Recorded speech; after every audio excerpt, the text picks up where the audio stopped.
We are going to do something on Greenland. We need Greenland. We need Greenland. We have to have Greenland. We need Greenland for national security, so we're going to see what happens.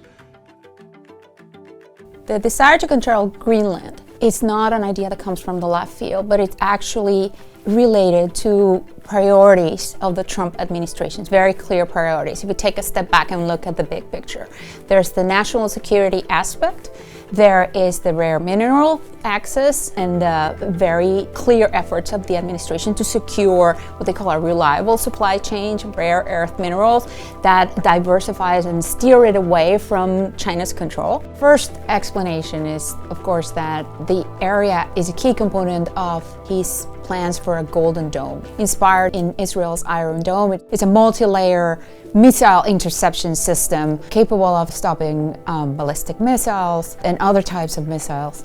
Most military models agree that if there's an attack, a missile attack to the US, it will come through the Arctic because of the curvature of the Earth, because of the position of some of the US rivals. So there is an interest in Greenland because of that. But there are other reasons why Greenland is in the radar of the administration. One has to do with the very aggressive efforts that the Trump administration has been doing to secure diversified supply of rare earth minerals. There has been different initiatives at different levels by the US on trying to secure, diversify in these sources. China controls over 60% of the mining of rare earth minerals and over 90% of processing. So the US has had a multi-level approach trying to diversify the mining sources, but also processing. Greenland, I think they are number 8 in terms of reserves of rare earth minerals. So Trump will be securing access to an area not only that is important strategically, but it's also important for his overall strategy of securing access to the whole supply chain of rare earth minerals.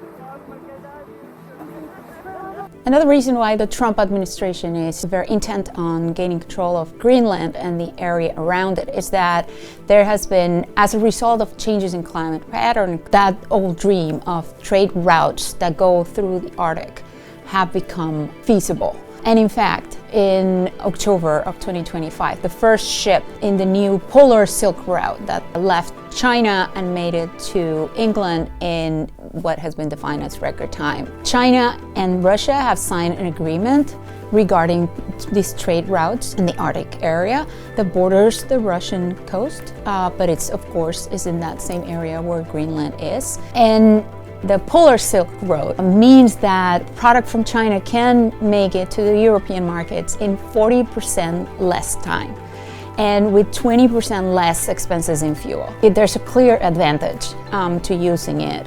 The desire to minimize the presence of China and Russia in an area that's becoming more and more strategic as a result of changes in weather.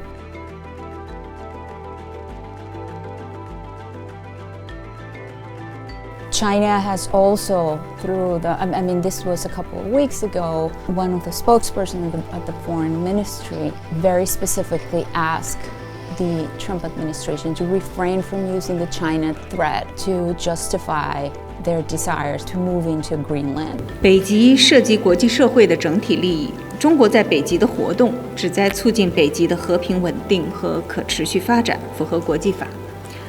各国依法在北极开展活动的权利和自由应当得到充分尊重。美国谋取私利，不要拿其他国家当借口。